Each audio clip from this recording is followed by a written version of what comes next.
عرض ادب و احترام دارم خدمت همه عزیزان. با جلسه سوم از مبحث مدیریت سرمایه در خدمت شما هستم. این جلسه می‌خوایم در مورد ژورنالیستی صحبت کنیم و بیایم یکم مطالب رو از مطالبی که حالا مثل مطالب مدیریت سرمایه، مدیریت ریسک و خرید پله‌ای، فروش پله‌ای و اینکه چطور نوسانی کار کنیم و حتی اینکه بلند مدتی و مطالب از این دست یکم دور بشیم و بیایم سمت روانشناسی. بنده یکی از افرادی هستم که توی بازار ایران از لحاظ روانشناسی خیلی اعتقاد دارم به اینکه باید ما مطالب رو آموزش بدیم و اینکه حالا بذاریم بر اساس اینکه شما با تجربه خودتون پیش برید یا اینکه توی بازار سود کنید، ضرر کنید و بعد از اون بیاید به این نتیجه برسید که حتما باید یک ژورنال داشته باشید، حتما باید یک تریدینگ پلن داشته باشید و بر اساس اون معامله کنید نباشید. دوست داشتم که این مبحث رو با هم دیگه بدیم پیش. ممکنه که از لحاظ زمان خیلی زیادی نبره، ولی حتی اگر به عنوان یک تلنگر هم به شما باشه میتونه برای شما کارآمد باشه. ما در بازارهای جهانی زمانی که تریدینگ پلن رو مشخص کنیم یا اینکه حداقل بگیم که روند معاملاتی خودمون رو مشخص کنیم و یک سری فیلترهایی برای خودمون قرار میدیم، به طور فرضی اگر که دقت کنید من مثال رو میزنم، میخوام روی شاخص داو جونز امریکا شروع کنم خرید فروش رو انجام بدم. میام بر اساس امواج الیوت موج شماری خودم رو انجام میدم، بعد از اون اندیکاتور مثلا مکسی رو قرار میدم روی اون. زمانی که تغییر فاز رو دیدم بر اساس تایم فریم مناسب وارد معامله میشم. ببینید من چه زمانی به این رسیدم؟ زمانی که اومدم تقریبا 1 ماه 2 ماه روی حساب دمو کار کردم و بر اساس سودها و ضررهایی که توی بازار داشتم یک تریدینگ پلن خیلی خوبی رو من میتونستم از خودم داشته باشم. به طور فرضی من زمانهایی که اول صبح اول بازار لندن اومدم معامله کردم و مطالب از این است. ولی چرا مطالب دارم بهتون میگم؟ ببینید این مطلب دقیقاً و 100% از مطالب بازار جهانی داره وارد بازار ایران میشه و به طور میتونم بگم که خیلی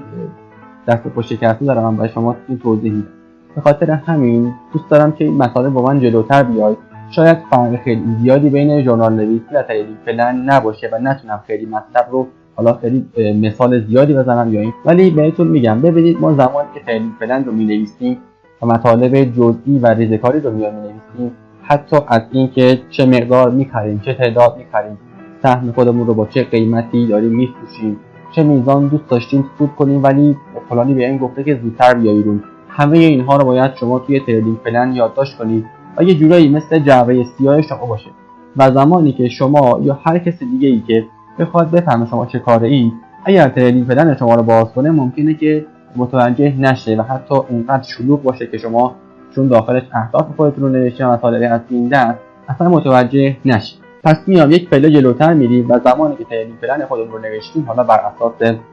زمانی که گذاشتید ممکنه شما 1 روز وقت بذارید، ممکنه 1 سال و حتی چند سال وقت بذارید، به خاطر اینکه باید یک تریدینگ پلن خیلی خوب و منطقی رو بر اساس شخصیت خودتون بنویسید. ما میایم مثال میزنیم میگیم که زمانی که شما یک ترم یا مثلا میگیم که 1 سال تحصیلی رو سر کلاس میرید و برگه‌های امتحانی رو دارید، شما با معلم خودتون با استاد خودتون کویز میگیرید، از شما امتحان میگیره، سوال میپرسه و کلیه اتفاقایی که در طول ترم میفته رو به عنوان یک تریدینگ پلن در نظر میگیریم. ولی اون برگه امتحانی و اون اتفاقاتی که روی برگه امتحانی میفته و منجر میشه به اینکه شما کارنامه قبولی یا کارنامه حالا شما اگر که توی دانشگاه باشید مردودی شما اتفاق بیفته میتونه به عنوان ژورنال نویسی مطرح بشه. دقیقاً مثال دیگه ای که میتونم بزنم اینه که زمانی که شما تمام معاملات رو می‌نویسید و می‌خواید بیاید حساب رو انجام بدید، مثل کسی که داخل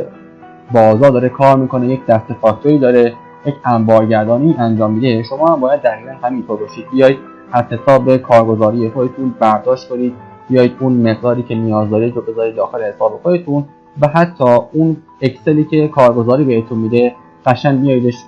روی کاغذ مینویسید و ژورنال نویسی به این صورت مطرح میشه. مطالبی که روی ژورنال نویسی مطرح میشه باید مثل یک کارنامه‌ای باشه که شما با یک نگاه کردن یا اینکه حتی میخواید به کسی ارائه بدید، بیاید خیلی راحت به کسی دیگه این رو نشون بدید و اون طرف مقابل شما بدون اینکه از شما سوال پرسه متوجه بشه شما فردی هست که در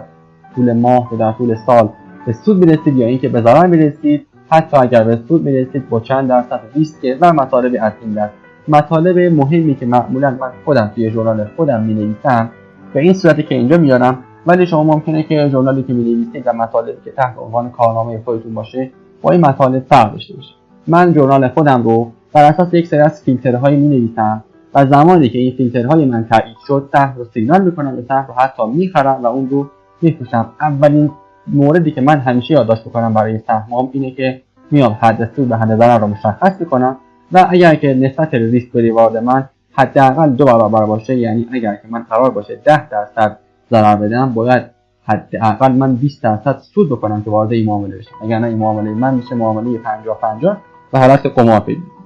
و اما مورد بعدی تاریخ و ساعته. معمولا من میام صبر کنم بازار، اگر که دقت کرده باشید هولوش نیم ساعت 45 دقیقه از بازار میگذره و بعد از اون تصمیم میگیرم که سهمم رو بخرم یا اینکه بفروشم. چرا به این صورته؟ چون که ما توی بازار ایران متاسفانه اکثر پول و اکثر قدرت دست حقوقی های سهم ها هست و نمیتونیم تشخیص بدیم که اول کار بازی به چه صورتیه، قراره که سهم خرید بشه یا اینکه سهم رو خالی کنن. و چون که توی بازار ایران یک موضوعی به اسم تابلوخوانی مطرح میشه، باید معمولا صبر کنیم ببینیم که ما اول هفته هستیم یا آخر هفته. اگر که به طور فرضی شنبه اول بازار نیایم همون ساعت 9 صبح شروع کنیم به خرید کردن، یکم اجازه بدیم بازار جهت بگیره و زمانی که بازار جهت گرفت با جهت بازار شروع کنیم معاملات خودمون رو انجام بدیم. پس منظور من از تاریخ و ساعت میتونه این باشه، ولی برای بازارهای مالی، بازارهای جهانی مثل بازار فارکس، شما باید بیاید سشن های